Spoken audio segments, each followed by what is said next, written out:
You know, raise your hand if you saw that speech. How many of you thought it was a good speech? Yeah, great speech. You know, I'm always honest and transparent about that. I am not always kind about our president's eloquence in all matters, right? But this was a great speech. And in my 2 minutes of open mic, I guess I would say that he made it clear that it's his policy, the policy of the country, and I think it would be embraced by conservatives everywhere, that socialism has no lifespan. It is a destructive force. And Venezuela is on the verge of regaining its freedom. Nicaragua is next, and Cuba probably at some point after that. But I thought perhaps, even though it wasn't a direct message, the most important message, other than the Venezuela thrust, was that the United States will never become a socialist country.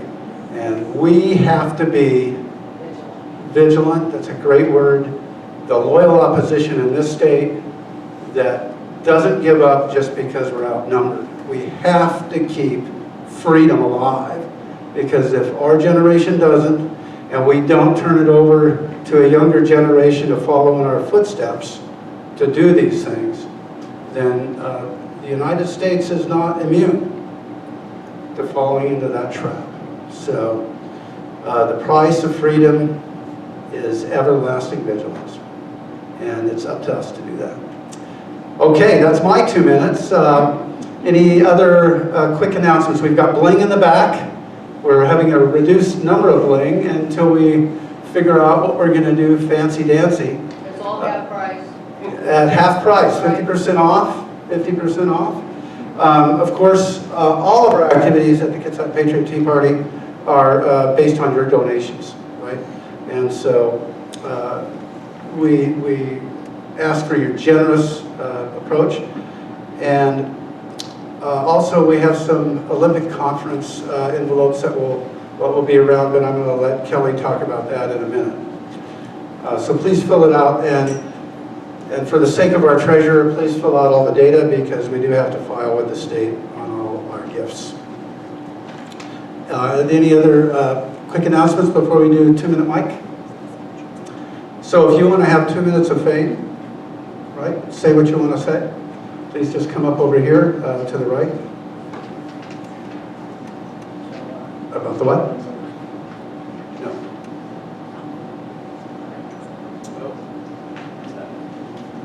I did. Over here.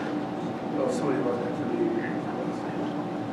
Don't know enough about that. We've got one person, and you know to tell everybody who you are. I'm Mary Lou Lamont, and I just wanted to mention that tomorrow night is the Bremerton City Council meeting. And at that meeting, there is a resolution that's going to be coming up. It's going to be at the very end of the entire meeting, so people will probably even be interested in staying for the whole thing. But I could be staying for the whole thing, because this resolution, 3316, is a resolution that attacks free speech in a way. It also protects illegal immigrants in our community, and I'm going to address both of those issues. So I really would like to invite you to a nice presentation and interesting conversation at council meeting tomorrow. Mary Lou, next please. And remember to hold the mic up to your mouth. My name is Joyce Fees, and there are a lot of bills in the legislature right now. There's a couple of good ones and a whole bunch of bad ones. And the one I'm talking about right now is universal home visits for families of newborns. I wrote to the legislature, to the committee, and they said it's a welcome hug from the state of Washington. So if you want, that's kind of a phrase they used. So if you want a welcome hug for your new baby in the state of Washington, that's this bill. Universal in this case means the program is for all families regardless of income level. Right now there's an existing program for low-income families and that have other at-risk characteristics. Right now they assess families on screening tools such as the Washington State Maternal, Infant, and Early Childhood Home Visiting Benchmark Grid. There's a relationship assessment tool to gauge how you relate to your partner, so they'll watch your interactions with your partner. Of course, they don't say spouse. And there's an ACE, Adverse Childhood Experience Survey, and other survey tools, and all this data goes into a database. Now they want to expand this to every family, not just at-risk families. There's problems on many levels, but to summarize, the data collection is one thing. How secure are these data? With whom are they shared? How are they going to be used? Does the subject realize that the psychological data shared are not protected as they are when divulged to a psychologist?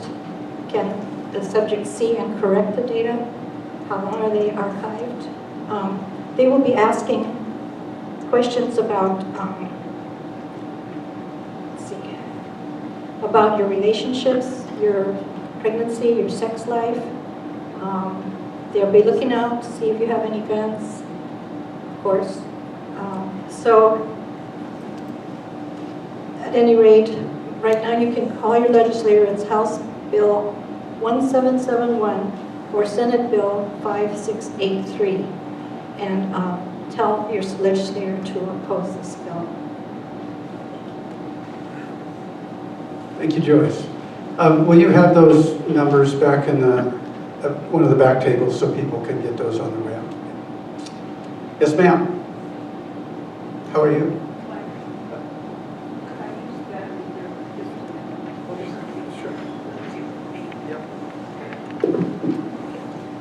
What I'm here tonight for, I'm Chris Charlemagne, and what I'm here for tonight is to say what I think is the best way to fund the wall, or the wall. A lot of people say it's immoral. No, it's not immoral. There was the watchman on the wall in the Old Testament. In the New Testament, there's boundaries of the nations. So obviously God didn't think it was. Okay. Now what we need to do is use our Constitution. The Constitution has the elected officials. They are not just there to be on the federal level to fulfill those things up there, but they are there to be able to limit the government and protect our states' rights. So what we need to do is take all of those things that they have been placing on all the departments and that they've been placing on the federal level, like education, agriculture, whatever else, and start removing those one by one. And we'll have plenty of money for defense, which is in the Constitution. The Constitution of the United States is very small and very limited things that the duties that they're to have, but they are to do those things, and defense is one of them. Nowhere in the U.S. Constitution does it mention the education. In fact, Lamar Alexander says, no, it's not there, but we put it underneath of the general welfare. That's not the way it goes. It has to be enumerated, and it has to be declared as a duty. Those things have not been. What happens when you have them on the federal level is that they can make international agreements. They cannot do that from the states. And so at any rate, then what I'm thinking of is the Department of Education has generally completely decimated the educational system of our kids. When they want to tell the kids they do not know whether they are a girl or a boy or whatever else, I think they need to ask the parents or the doctors, because they have seen them naked.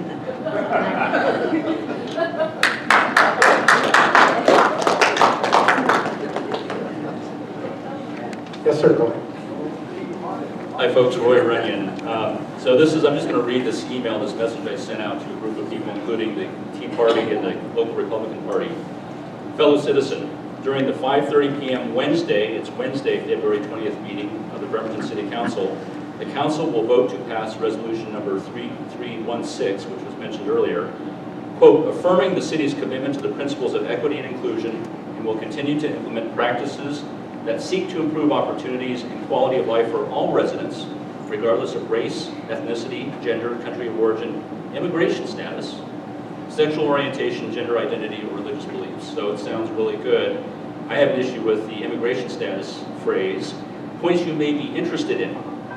The council president, Eric Younger, happens to work for the United States government, and a branch of the government or the agency of the government which is concerned with law enforcement, the top law enforcement agency in the country, in the United States. I find that interesting. We'll see how that plays out. The resolution seeks to negate the importance of one's citizenship or immigration status. Will this make the city of Bremerton a sanctuary city? Now, 8 months ago, there was an attempt to get the council to pass a resolution to make it a, quote, welcoming city. So this sounds like an end run. Just a little background. About 2 weeks ago, before the snow hit, there was the story in the Kitsap Sun about a hateful piece of literature being spread in some neighborhoods of Bremerton. And the mayor, Greg Wheeler, was so concerned about this. So the mayor has put the city council up to considering passing this resolution. So he's pandering to his base. And the city council, those folks who've all taken an oath of office to support the U.S. Constitution, state constitution, as has the mayor, are going to consider this.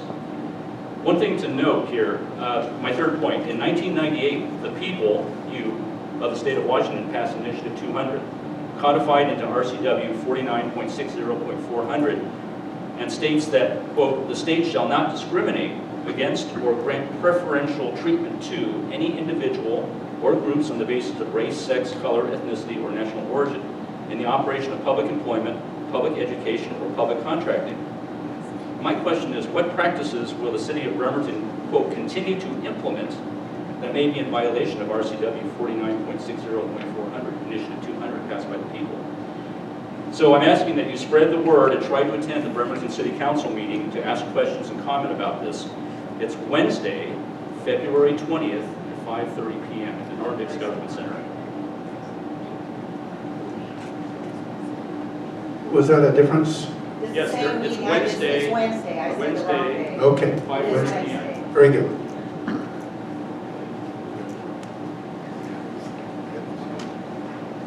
Yes, my name is Robert Doherty. I live in South Kitsap, in the Olala area. I'm a life member of the NRA, life member of the Washington Arms Collectors, and I'm a life member of CAPO, the Kitsap Alliance of Property Owners. On January 24th, I went down to Olympia to see my new senator from the 26th district, Emily Randall. When I had an appointment, 10 a.m. on January 24th, and when I got down there, her assistant said that she had an emergency meeting, that I would have to meet with 2 of her legislative assistants. I wanted to talk to her about taxes and various things, and just to get to know her, what she believes in. And I left this little questionnaire with her, 5 questions, yes or no questions. I've never heard back from her. I was very courteous, and it was a brief 15 or 20 minute meeting that I had with her assistants, and I've called down there 3 times. I've called her office 3 times since January 24th, and they said that she probably wouldn't be answering my questions. These are yes or no questions, and she's the typical Democrat. She has a hard time answering yes or no questions. What are the questions? Oh, what are the questions? Number 1, well, at the very top, I say, do you support? I want to find out what she supports. Do you support a higher gas tax? Do you support an increase in the B&O tax? Do you support a state income tax or capital gains tax? And do you support any kind of tax reform for property taxes, for property tax relief? I would say her answer's probably, Yes. She's going to support what the governor wants, for sure. Thank you. Thank you. She's not another Jan Angel, I'll say that. You know, are we getting the newsletter? I mean, y'all getting the newsletter? Are you actually opening it up and reading it? That's probably two questions. Do you get the newsletter? Raise your hand. If you don't get the newsletter, you're welcome to sign up at the back corner and we'll get you that newsletter. Now, if you're getting the newsletter, do you read it? That's the big question, right? Do you open it up? Because I mentioned a Senate House bill, or Senate bill, co-sponsored by Christine Rolfes and Emily Randall, that is codifying environmental justice. So that is going to establish the rights of all people in the state to have the same kind of social relationship with their environment equally across the state. So imagine what this means to somebody who has a relationship with the desert in eastern Washington, high desert, the mountains in western Washington, and the city in downtown Seattle, and where they're going to balance that out by taking away people's rights. I see it immediately as a way for them to take away private property on all the beaches, so everybody can have beach rights, and that sort of thing. So it's just a very dangerous bill, and hopefully you will read on that and voice your opinion. But it's a huge property rights issue of the day. Yes, sir. Thank you, Johnny. I guess I'm going to back clean up. My name is Charlie Ely. I'm a resident of Central Kitsap. And I just kind of wanted to try and set the stage tonight for Kerry when we met. Actually, I tried to run over the parking lot, but that was an accident. I made a decision many decades ago to take responsibility for my own safety and safety of my family. I know that many people in this room have done the same thing. There's an old joke in the self-defense community that goes something like this. State trooper pulls over a sedan for a broken headlight. Goes over to the car, sees a very tiny little old woman behind the steering wheel, asks for license and registration. The woman hands the license and registration and a concealed pistol license to the police officer. The police officer goes, "Ma'am," kind of jokingly, "do you actually have a gun in the car?" She says, "Oh yes, I have a little .22 pistol that my husband left me before he died." "Well, okay. Do you have anything else, any other weapons in the car?" "Yes, I have a .357 Magnum in the glove box." By this time, the police officer's eyes are starting to get wide. He goes, "Anything else?" "Oh yes, I have a Glock 19 right here beside me." "Is that it?" "Well, there's the 12 gauge and the AR-15 in the trunk." The police officer goes, "Ma'am, what are you afraid of?" And the little old lady looks at the police officer and winks and goes, "Not a damn thing, Sonny." It's fear, guys. Fear is what drives newspaper sales. Fear is what drives television ratings. Fear is what gets politicians elected. "Oh, you can't vote for those Democrats, those Republicans, because they're going to kill people. People will be dying in the streets." It's fear. How many of you in this room actually think that the murder rate has gone up in this country? Does anybody think you do? Do you realize that actually violent crime as a whole and murder has gone down by 50% since 1994, a full half? Do you realize that children in school today are safer than they were in the 1990s? Those are from the Bureau of Justice Statistics. We are actually much safer than we were 25 years ago. But you wouldn't know it from all the legislation that's coming down the pike. Second Amendment advocates talk about our rights, we talk about the Constitution. We'll do things like scream, "From my cold dead hands," which just really doesn't do much of anything. For the suburban soccer mom or the people in the minority community, they look at us and go, "I knew it, that person's crazy." We address their fears. We can't argue an emotional case on a rational basis. It doesn't work, people. We have to speak to their fears. People are afraid. That is the biggest motivating factor there is. It's fear. So I've never met this young woman that's going to be speaking tonight. I can assume from just some general things, pictures with nothing else, that one of the things we're going to be talking about is reducing that fear. How do we reduce fear? We reduce fear by teaching people. So anyway, I'm going to close on that, John. Thank you much. Thank you again. And while that would be a great segue into introducing our speaker, we have one more item that we have to discuss first. and ask Kelly Sutherland to come up and talk about our huge, great Olympic conference that's going to happen in June. How many were at the Olympic conference last year in Gig Harbor? We're doing it again. It's going to be a great conference. It's going to be the greatest ever conference. I don't know, we'll follow up on that thing, but let's talk to Kelly and see what she's got on. So the Olympic Conference has been scheduled this year for June the 8th. That's Saturday, so we'll probably gather on Friday evening for some type of social activity. The day-long event will be a keynote speaker first thing in the morning, then there'll be panel discussions throughout the day and some workshops. We'll have lunch, we'll have a second keynote, and then we'll have some breakout activities with some workshops and panelists. Probably in the evening we'll have some type of social occasion. Last year there was a sunset cruise, so there'll be something that will be something like that. We're also thinking maybe on Sunday morning we'll have some type of a service. So if you want to come for the weekend, you can make a reservation and come for Friday night and Saturday night and stay till Sunday, and it would be a very fun weekend. So that's all I have for now. We have some speakers already lined up, people who are making commitments. I just wanted you to know what the date was. It's Saturday, June the 8th. Facebook page? And you know we have the envelopes that are out. So if you want to make a donation to the Olympic Conference, we haven't decided what the cost of the tickets are going to be this year. So, you know, don't use this for purchasing a ticket today. This is just for a donation. And we have a Facebook page, we have a Twitter account, and we're setting up an Instagram account. So it's Olyconwa, so it's Olyconwa,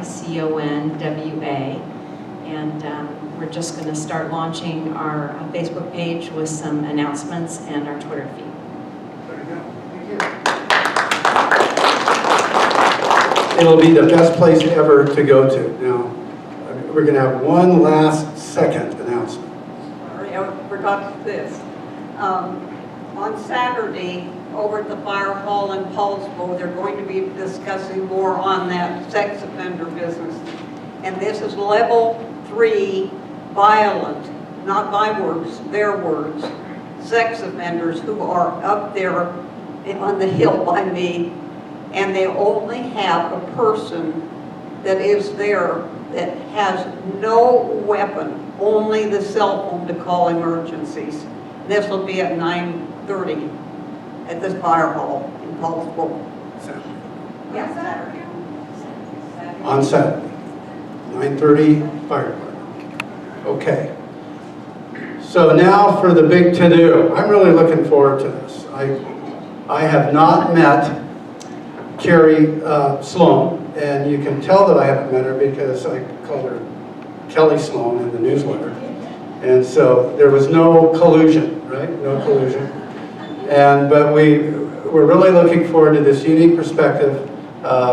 Please give a generous welcome to the founder of We the Female, with self-defense teaching and education, and she's going to talk about some other things as well. Give her a warm welcome. Hi everyone. I didn't bring a speech or anything tonight. I just thought that I'd kind of just tell you my story, tell you how I got involved, and what I'm beginning to realize is a huge Second Amendment community that I didn't even know existed before November, and just kind of make it a little bit more interactive. So, I mean, we'll have question and answers at the end, but if you do have any questions that, you feel that you would like to answer at that point, that's fine. So, how many of you in the room are already familiar with We the Female, the organization that I created? Okay. So I'll start with that, and then I'll go into kind of how I ended up doing some of the activism that I've been doing at the state level and national. So after Parkland shooting last year, I own a day spa in North Kitsap.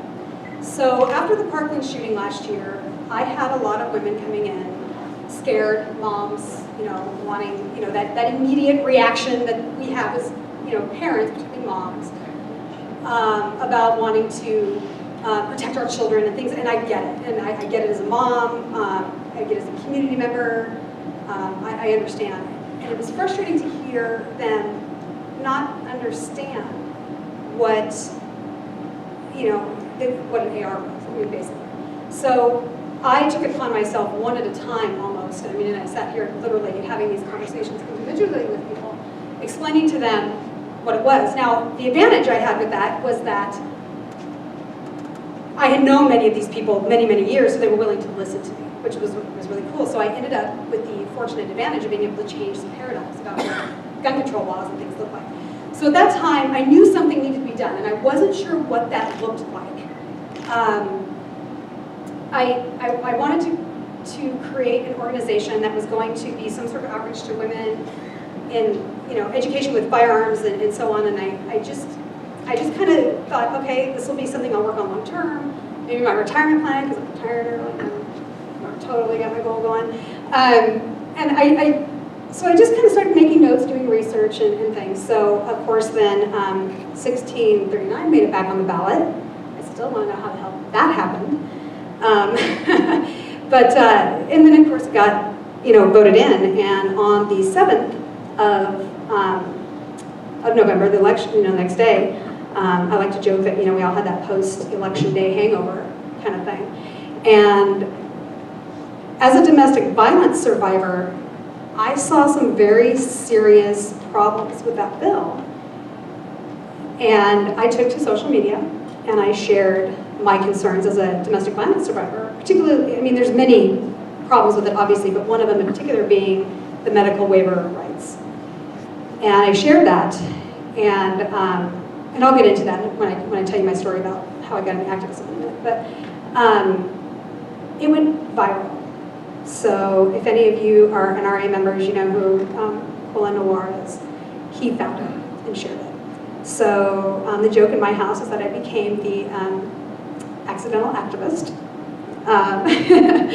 And then if you know Alan Acosta, he reached out to me and asked me to come down and speak in January at the Capitol. And I think, did I meet you? I think I met some of you or saw some of you there at that. So that's where you first heard my story. So all at one time, every door just opened for me. Every bit of We the Female came to my mind, exactly the way it needed to be, including the name.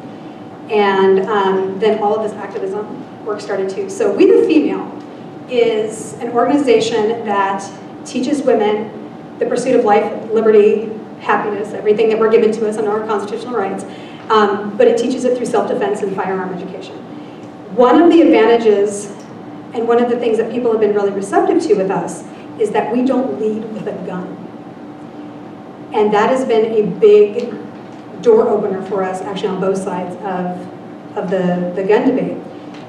The mission of We the Female is to teach women how to not need the gun to begin with. So our primary focus is that we go in, we teach them what the laws are, federal laws and the state laws.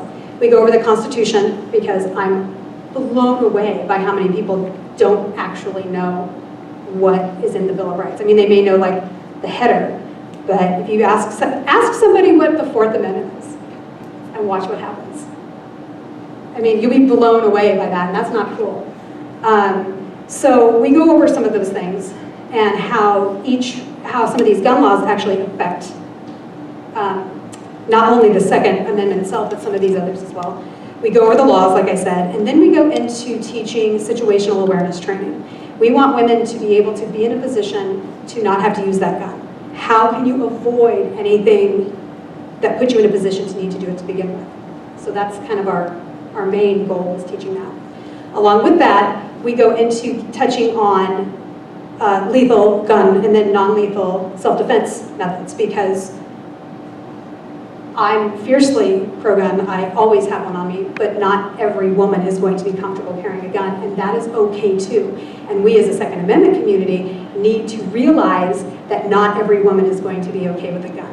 And so we still need to keep these women safe. So how do we do that? We teach them other options that are available to them as well. So we go into all of those, we kind of highlight those. And then one of the pieces that we focus on that's most important is that if you are in a position where you do need to use that firearm, and it is literally option Z, and that's what we teach you. And the gun community itself is not very good about getting that message out. Bottom line, that come and take it attitude, that, especially on the internet, like, there's no push a button. It is not helping, because that is exactly what is giving them the reason to control us, control the guns. So we go into, if you are in a position that it is your life or theirs, or your family's life or theirs, and you need to use that firearm, what are your rights and what are your responsibilities? Because let's be realistic, they are going to investigate you, and they are going to look for every single reason to make you an example in the media. Bottom line. We just saw it. That just happened with a woman down in, was it Puyallup? Somebody broke in. Federal Way. Yeah, somebody broke in and she held him at gunpoint. I mean, she had some serious trigger discipline because she didn't kill her. Turned out it was like a drunk neighbor or something like that. A drunk from Tacoma, she was in Federal Way. Okay, yeah, I skimmed the story right before I walked out to come here because it had, popped up in my, local headlines or whatever, and I thought, what the heck? So that's actually a great example of a success story of how that works when you don't, in fact, need to pull that trigger. So that's one of the things that, but of course then they spun it, right? I mean, there was still some spin on the story, and that's my point. So we want to teach you how to CYA as a woman, and but more importantly, I think there's a huge component that is missing that people don't get when we talk about that, because everybody thinks they're badass and can pull that trigger, right? What are you going to do if you have to, when you have to deal with this? Because you think you're tough, but the minute you take somebody's life, that's a whole different game of psychological weight that you need to carry on you. So we talk about that as well. So that's our basic workshop that we do, and then we partner with firearms certified educators, and we are actually at the point where we've developed them in multiple states, so we're going to be traveling and actually doing these workshops in multiple states now, coming up through the year. But for those that are interested and want to further their, personal security with a firearm, we partner up with these educators, these instructors, and the next day they'll take them out to the range and get them on the range and get them certified and get them trained. So that's the basic concept of what we do, and it's essentially, personal security, self-defense for women, and trying to keep them safe in whatever way and capacity that they are comfortable with. One of the primary focuses for us is domestic violence victims and single mothers living in high crime areas. And they are definitely one of the highest risks. They tend to be in urban areas, they tend to be minorities, and they tend to be in areas that have some of the higher gun control laws, by district. So we want them to be safe. And I mean, that's a great, Federal Way, that gal was actually a great example. She was in an apartment, I believe, wasn't she, or something like that? Or Was it? It sounded like it was a house. was it like a house, maybe duplexy or something? I'm not sure. I need to go back in and read that story a little bit more. But yeah. So it's kind of Yeah, exactly. I'll have to do a little digging on it. But that's basically what We the Female does. So the reason I decided that I wanted to get into working with women is my personal story. So I'm a domestic violence survivor. I was separated from my husband. We were trying to get on for our child, and doing fairly well. And he came to my home on Thanksgiving, and did not disclose. I mean, why would you? That he was taking bipolar medication at the time. That he had been diagnosed bipolar and borderline personality disorder, which is basically narcissism kind of thing. He started drinking, went crazy, and he beat the hell out of me. And when I say beat the hell out of me, the emergency room doctor told me if I had any more contact with this man, I was going to die. And that was actually in my record that was sent to the police. When I was able to get to my phone, I didn't have a gun at the time. Because if I did, I would have used it. But I didn't have a gun at the time. And not because I was against them, I just didn't have one. He had just walked out the door by the time I was able to get to my cell phone, because that's kind of a problem now. Like, we don't have these landlines where we know where they are. We have to find our cell phones and things now. Although really not probably anymore. This was 15 years ago, and you could leave it. Now they're literally constantly. But it's always on you somewhere. But I got to my phone, called 911. I lived up on the hill in Gorse, you know, at one of the view apartment or condos up there. I owned one of the condos. The State Department, police department, you know where that is, right? Their office, 5 minutes away from me. It took them over 10 minutes to get to me. When they got to me, they put out a call to arrest him. They arrested him on a DUI and a felony assault charge. The criteria for the felony assault charge was that I was bloody when they got there. That was their criteria for the initial charge. So a weekend goes by, he has his arraignment, and I met with the female prosecutor, told the female prosecutor that I was willing to testify. Because I don't know how many of you do or don't know this, but in the state of Washington, and there's many other states that do this, a domestic violence victim has no control over domestic violence charges on their abuser. Did you guys know that? So some of you did. Yeah, so basically what the theory is that, which is true, there's some truth to it, most domestic violence victims will not testify against their abusers, and it could be because they still love them, or they're just most of the time it's just out of sheer fear. So Washington State has a law that takes that off of them, and they actually prosecute those cases. So the victim has no control over how that's done. I, however, went to the prosecutor and said, I'm willing to testify against him. And she looked at me and she said, are you sure you want to do that? Most victims don't do that. Yeah. She literally questioned me in a way that made me feel like I should be questioning myself. A female prosecutor in Kitsap County did that to me. And I looked at her and I said, absolutely. I said, he needs to go and this needs to stop. And he needs to understand the severity of this. That woman walked into that court and dropped his charges to a misdemeanor. Do you want to know why? He didn't use a physical weapon against me. So I'm 5'4"-ish, and was 125 pounds. And he was 6'4" and 250 pounds. He literally held me by my neck against a wall off my feet. But that wasn't considered a weapon. So they dropped it to a misdemeanor. When you drop it to a misdemeanor and you don't have any criminal record, do you know what you get to do? You get to negotiate a bargain out of that. And he did.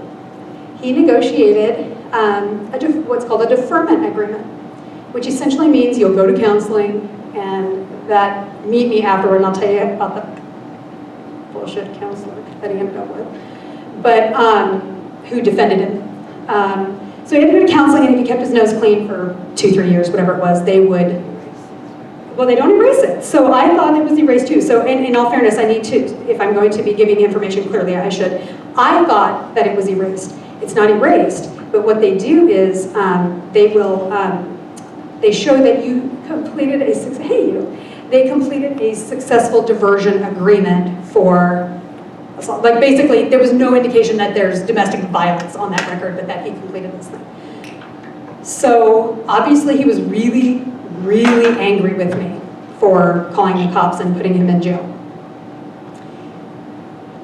Being a narcissist, he knew how to use that diversion agreement to his advantage, and so he worked at the shipyard. But he took a part-time job delivering pizzas and he stalked me. Yeah. So had I not, and this is one of those things that I said like in my speech when I gave this, I said I was lucky he actually didn't act, and he could have. I didn't do anything that triggered him to act. But a domestic violence victim should never, ever, ever have to feel lucky because she survived, because it shouldn't have happened to me. And that's where I get into some of these laws and things that really make me angry. So that's kind of my backstory about how that happened. I shared my story, went viral, and kind of see how these things kind of weave together. But so I share my story, it goes viral. Women coming out of the woodwork. I'm getting messages from women, domestic violence victims. Some are still in hiding from their abusers because they're scared, or they're legitimately their life is in danger. Some are older, some have, medical record issues, and things, and just tons and tons and tons of stories coming out. And that's when I decided to come onto the activism side of this, because I've decided that I don't think people realize how serious these gun control laws are for women, and particularly for domestic violence and sexual assault victims. So I have become that voice for these women, because some of them are still too afraid to come out. And here's a really great example of that. One of our volunteers with our organization, she joined me with this because she was abused. And you want to talk about, who wants to talk about red flag laws for a minute? You guys want to talk about red flag laws? Let's talk about red flag laws. So she was trying to get away from her abuser. Abuser was diagnosed narcissist later. He would call the police and tell the police that she was suicidal. Now, fortunately for her, red flag laws weren't in place in Washington State then. But if they had been, they could have just taken her guns right out, and he did that on purpose to disarm her so that he could get to her. So there's a really good example right there of what is wrong with red flag laws, in addition to a plethora of other things. But that's one big one right there. So that has become one of our talking points for awareness. Another one is, how many of you watched Savannah Lindquist? She just testified in DC, in Congress, 2 weeks ago. Her incident happened 3 years ago on her college campus, but she's been relevant off and on in the news. So Savannah has been raised with guns, has had them for, since she was 10, owned a firearm, owned a pistol, but chose to obey the law and not carry her gun into her gun-free zone on campus. She was raped. And so now she's become an activist, because it seems to be what happens. But so had she been able to carry her firearm onto campus, it wouldn't have happened. So I have also been connected with many, many other women that have these kind of stories. I mean, I could go on and on and on. There's a gal out of Florida that reached out to me, and she was sexually assaulted twice on campus. The second time, she decided to defend herself. So she got pepper spray, and he was immune to pepper spray. Yeah, and they can't find him. Like, that was, like, both of her, all of these girls, their abusers got away. They all got away with it for whatever reasons. There were many, but one of them being that they never found that guy. So, I don't know if any of you know about Carol Brown. Carol Brown was a case out of New Jersey in 2017 where she had a restraining order against her ex-boyfriend and was in a waiting period to get a firearm to save her, to protect herself, and he killed her, stabbed her, while she was on the waiting period. So these are just a few examples of different gun control laws that have been put in place specifically. And that's why I brought these stories up specifically, because this isn't just gun control is bad for rapists and, or for domestic violence and rape survivors. These are specific examples with specific laws put in place that have hurt these women. And these are just women that have spoke up. This isn't even getting into how many are still sitting silent, how many committed suicide, how many are dead because they never got a chance to speak up. And one of the things I began to notice is, so I started doing, when I got asked to do this speech in Olympia, one of the things that I'm a big fan of the truth, not your truth. I mean, I believe that your truth can help reinforce the truth, but it doesn't replace it. So when I did this speech, I kind of became obsessed with finding statistics and facts, because I wanted to reinforce what I was saying. I just didn't want to get up and tell just my story.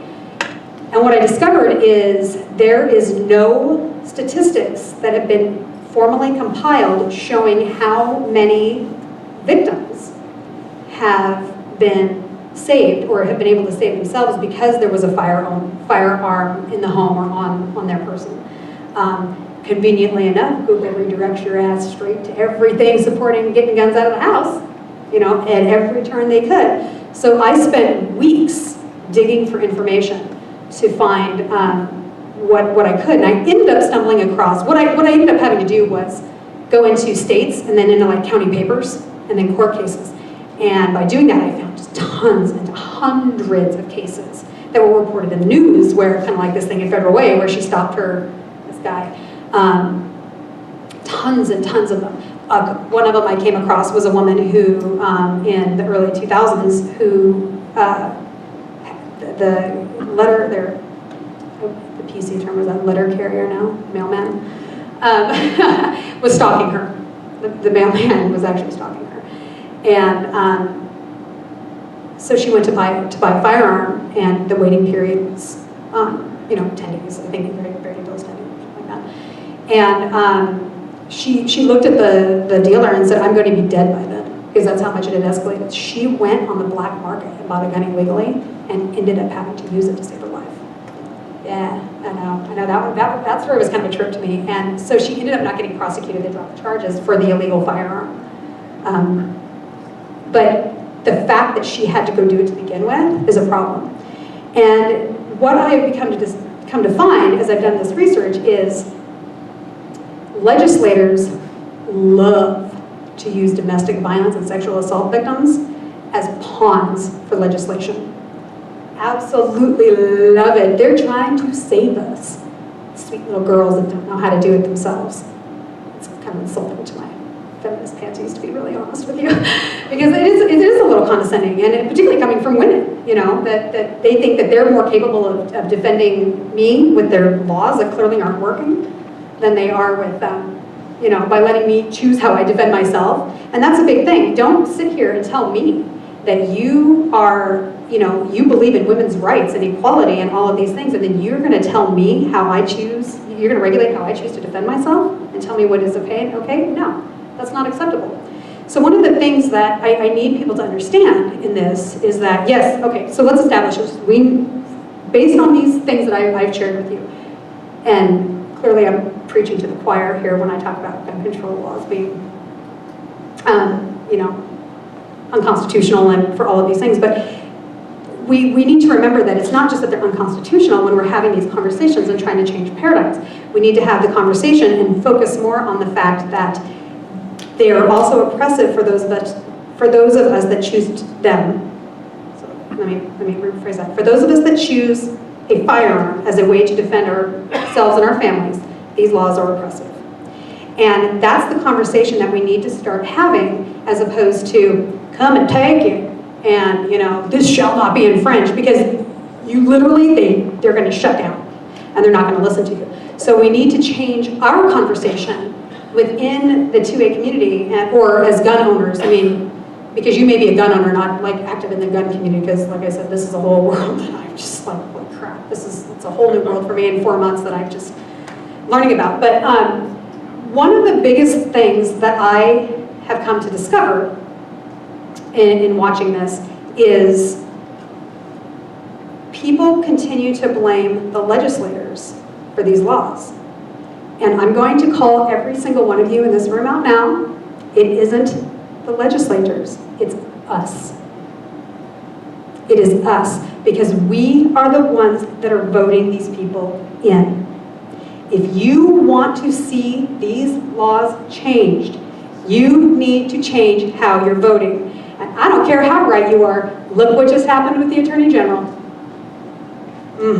Right? So you got Trump up there supporting bump stock bans and putting an Attorney General in with red flag laws and things. This is not a partisan issue. We need to change our paradigm on left and right, conservative and liberal, and start thinking as United States citizens, and start realizing that the power to change everything is not with the legislators, it is with us as United States citizens. And I say that because that's all that should be voting. That's totally my 2 cents on that.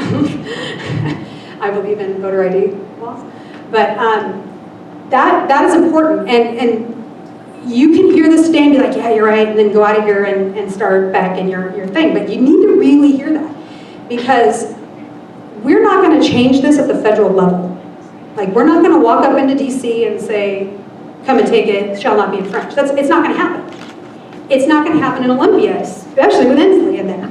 And Bobby, boy, it's just not going to happen. Where it is going to happen is with your state legislators. It is going to happen with your state senators. And you need to start the change slowly within your community You need to start it with your neighbors, and you need to start it within your own home. And you're not going to get up in front of a bunch of people. You know, people that need to hear it aren't going to come to see you like this. That's not how it's going to happen, right? Because this is an echo chamber. Everybody in this room agrees with me right now, right? And that's great, and I'm glad you're here to hear my story, and that's important. But if we're going to have a conversation about protecting women, we need to hear some of the things that are actually going to make that happen. And those things are, when you sit meeting your friend for coffee and she may be scared of guns or whatever, don't try to change her mind. She's going to ask you a question, they usually do. Answer it, and then let it go. Because if you can create a dialogue of trust, they're going to come back to you again and again to be able to get, what is your opinion on this? I get it all the time. I own a day spa. I've owned it for 20 years in North Kitsap. And I have clients, I had one today as a matter of fact, a woman that's been coming to see me for years, never had a gun in her hand, super liberal, terrified of guns. Never wanted anything to do with them, thought gun control laws were great, red flag laws were the best thing ever, so on and so forth. She would come in, she'd ask me questions and things, and I would tell her, and she'd go, that kind of doesn't make sense, that doesn't make sense. Well, she watched the speech I gave, I emailed her the speech that I gave in January at the Gun Rights Coalition thing. And she looked at me and she went, well, what do you mean they could take your gun because of PTSD? And I went, that's what you voted for. I mean, they literally, you literally voted for that. And today, she held a pistol for the first time in her hand. Yeah, it was really cool. It was a really cool moment for me. I was kind of excited. And she looks at me, she gets, right, because there's that moment, right? And if you know anybody that you've ever taken anybody out to the range or whatever for the first time, or put a gun in somebody's hand, they get this look on their face, right? It's like a light. And she looks at me, she smiles, she goes, I could do that. So we're taking her to the range, getting her a trainer. So that's how you make the change. So now this woman will be able to tell 10 of her friends, wait a minute, we can't vote for that law because, my friend, was stalked by her ex-husband and could be killed, or this woman was killed, and that's how you begin the change. So the change isn't going to begin with you sitting there stomping your feet or acting like an idiot on social media.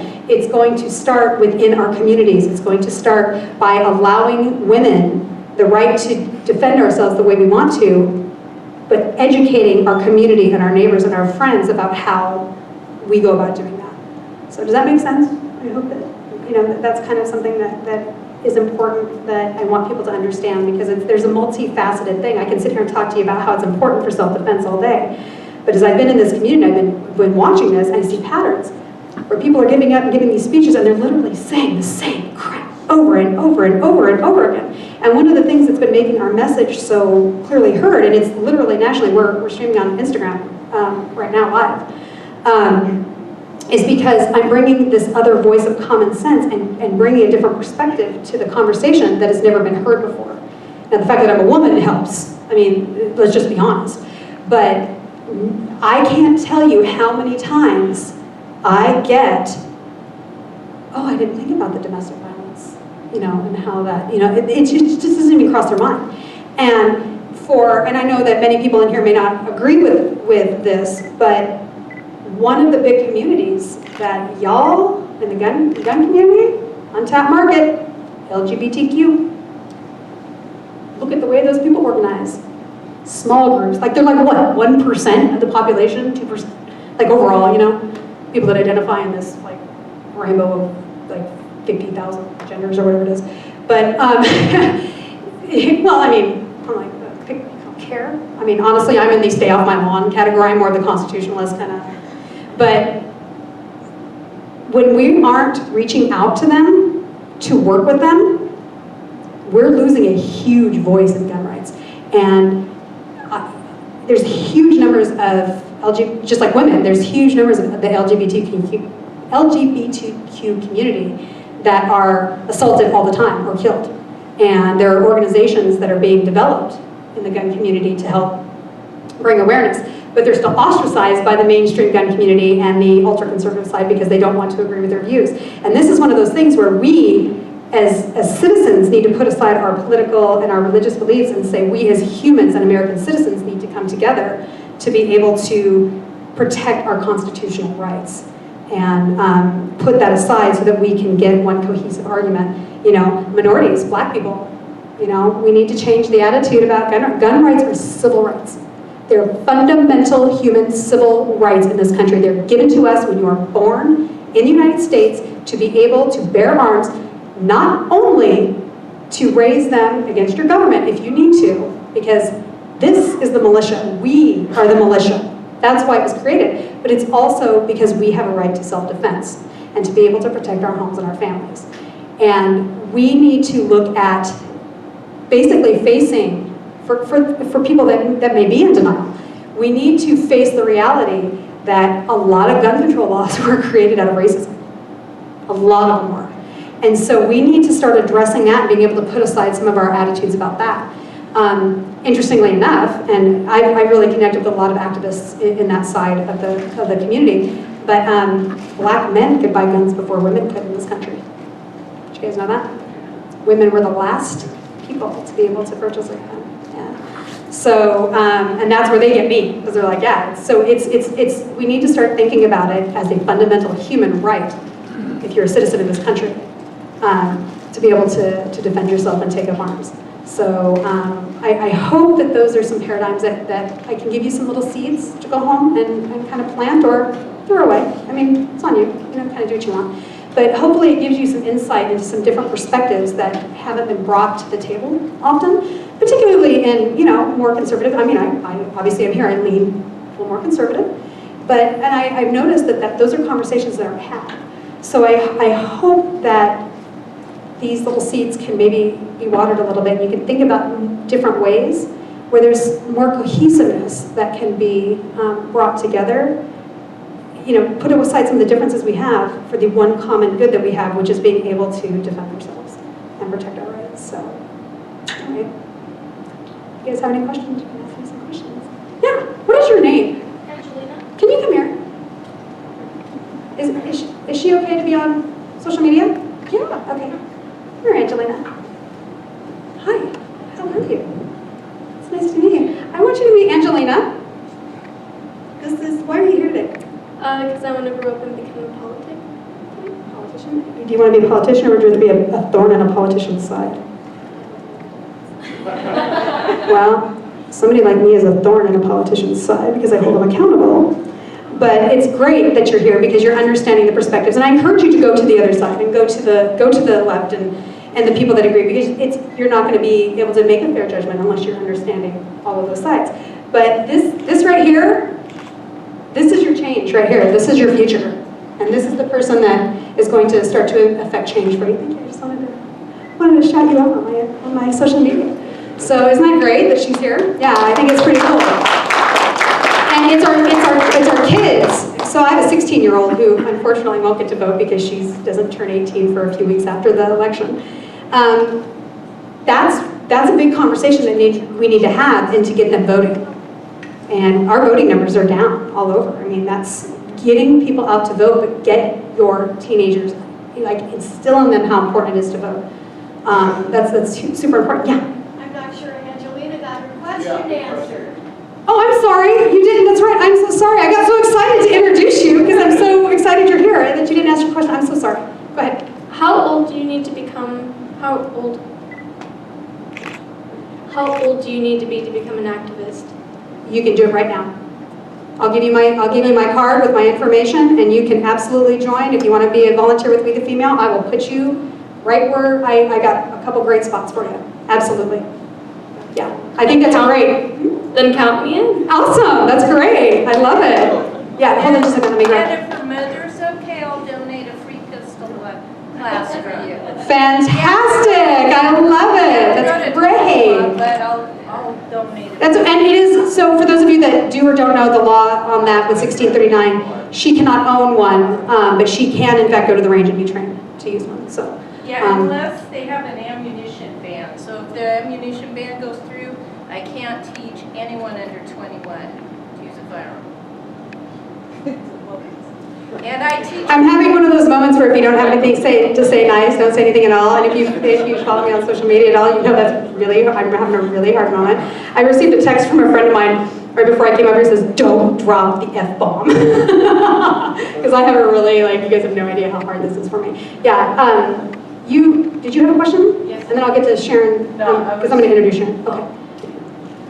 I was wondering if you have experienced women who tell stories that they were abused when they were not, just to, out of,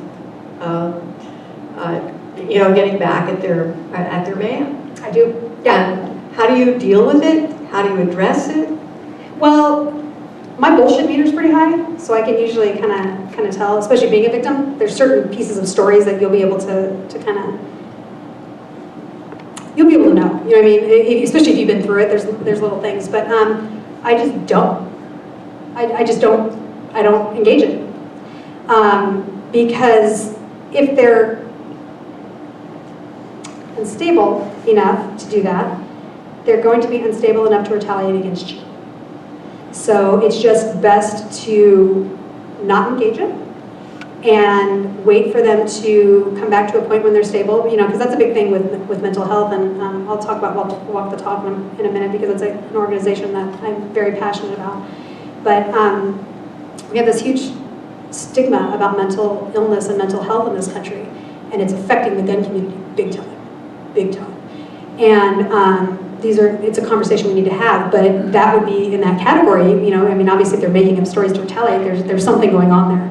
But that doesn't necessarily mean that they're going to stay in that mental place all the time.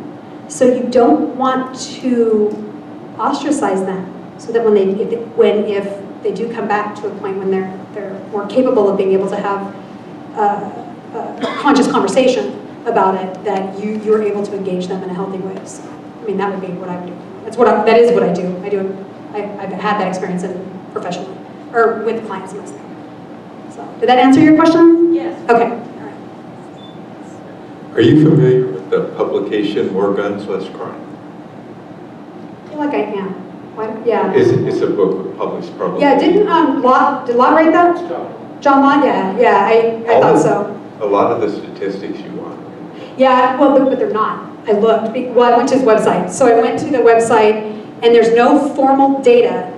I actually emailed, I'm connected heavily with some of those things. And so that never popped in any research, and I actually went to his website and then looked him up directly, specifically. So yeah, I've dealt with, so I'm familiar with him and some of the work that he's doing with the research. If I can find the book, I'll buy it for you. It's pretty old. Okay. Yeah, it does, and his conclusion is exactly what you're saying. Right. A woman benefits much more from knowing how to use a Absolutely. personal firearm than a man. And it is a total equalizer. Yeah, It's a total equalizer. Yeah.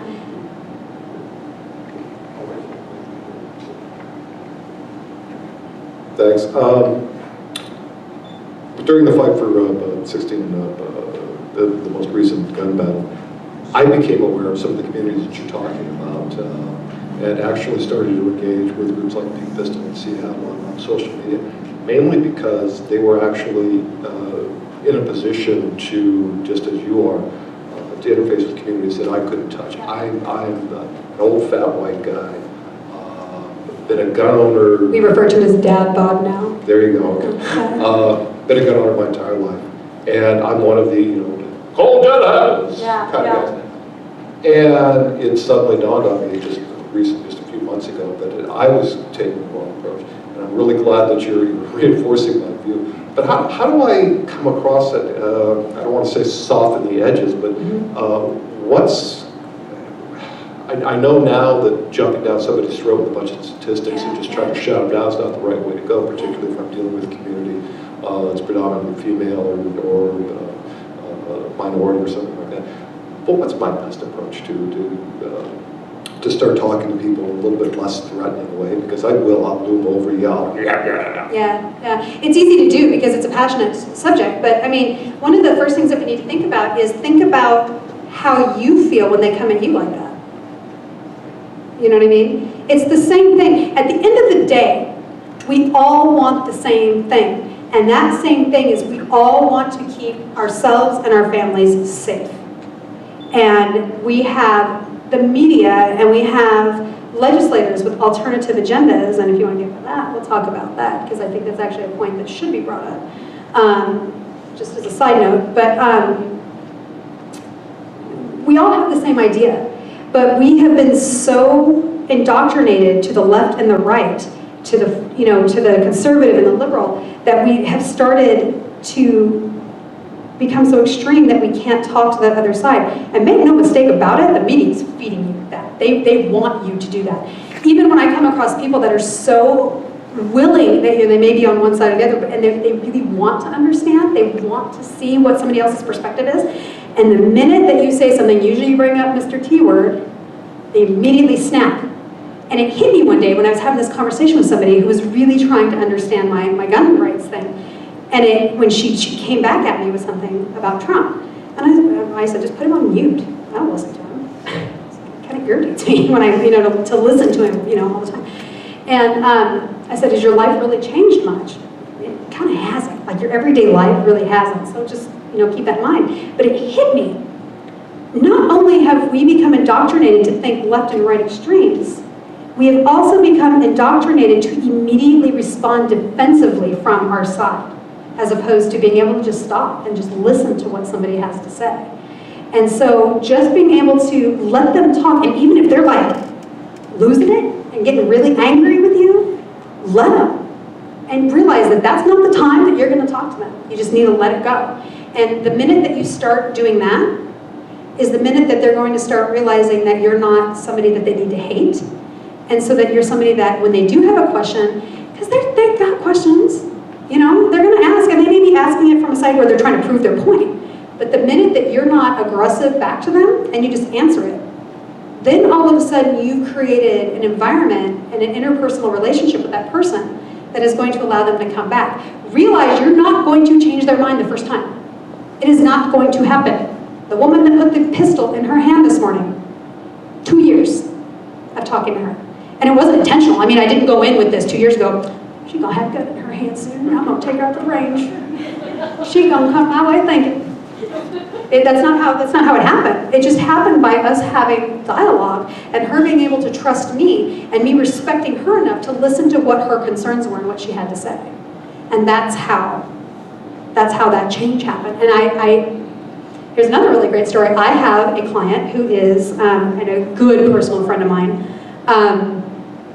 She's half Turkish and half English, and was raised internationally. And when she moved here years ago, guns. What is this gun culture thing? Which is crazy. But she's been watching what I've been doing. Just bought her first Glock. Called me, said, "What do I need to try?" I'm like, "Well, that's kind of a."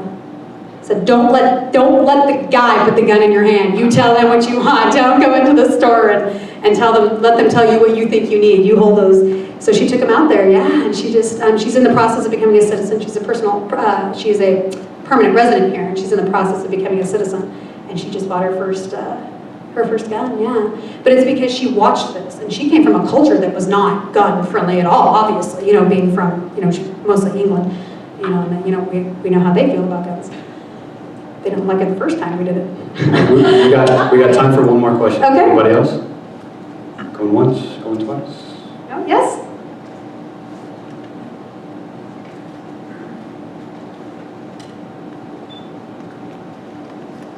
I will say, while he's bringing this over, that whole that conversation I was having about that is one of the things that we need to think about is you have a federal government that has just told you that the police do not have a right to defend you, to protect you, excuse me. Did you know that? So it happened in 2015 or 17. Which was it, Sharon? It was 2010. 2010. So in 2010 it happened first. And then Parkland, in Parkland shooting, the kids sued the police department for not protecting them. The court sided with the police. The children appealed. The federal court upheld it. So now you have a government that is telling you that the police that are there to protect you do not have to, and then they're turning around and putting legislation in place to take your guns. Tell me there's not an ulterior motive? Think about that. Yes, ma'am. Thank you for indulging me on that. I was going to remind people that where we are at now, there are 5 level 3 sex offenders, and the person who's up there to go supposedly guard us is called a chaperone without any weapons. But guess who they are saying has to watch? They're going to train us if we want to be trained in the neighborhood for us to watch those. Yeah. Yeah, And so those offenders are able to go out with a chaperone to about 50 different places. yeah, I can go into some details on that for you too, ma'am, because I've been doing my homework on that. So you live in Scandia, right? Yeah. You live in the Scandia Right. area. So this house, for those of you that don't know, there was a level 3 sex offender group home that was put there, and there's like 6 or 8 of them, and when it's at capacity, I think it's 8 that'll be there. Well, this thing broke down all over the place. So the sheriff's department did not, because it's county. So Becky and I live in Paulsville. I live in the city limits of Paulsville, barely, like literally, I live on the county line. So Becky couldn't do anything about it because it was not city. But the county, the sheriff's department failed to inform the residents of this area, which is by law they're supposed to. The home is also within not a school, but a bus stop. And it's not far up also from Liberty Shores Harbor House, the Alzheimer's care facility. And one of those offenders is actually not only assaulted children, but senior citizens as well. Right. So I reached out through North Kitsap community page and mentioned it, and only one person kind of bit. But if you would like me to, I can come out and do a situational awareness training for your neighborhood, and we can just leave the gun part of it out, and we can just do we can do the gun thing if you want. I'm just saying, you look like you might be a little badass with a gun. I'm just saying. What I was going to say about that is when I asked the detective how we would know that there was one of them that got loose. And he said, I don't know, but it'll probably be when you see a lot of dogs and parrots and people. I said, well, that's a little bit late. But beyond that, you're right. I said, who's going to cook the meals there? Well, they are. And I said, then they'll have access to knives, won't they? Yep. Saddle up, strap up, kids. Ridiculous. Because they're not, saddle up. Yeah, absolutely. So yeah, by all means, if you would like me to come out, because what I've come to find is a lot of people don't know where their blind spots in their neighborhood are, and they don't know where their blind spots in their own yard is. And simple things like that, like being aware, even just around your own house, of where somebody could hide. So I'm more than happy, if you would like to reach out to me, I would put together a workshop for you guys. I'd be more than happy to do that for you. Yeah. Ladies and gentlemen, give a round of applause for Kerry.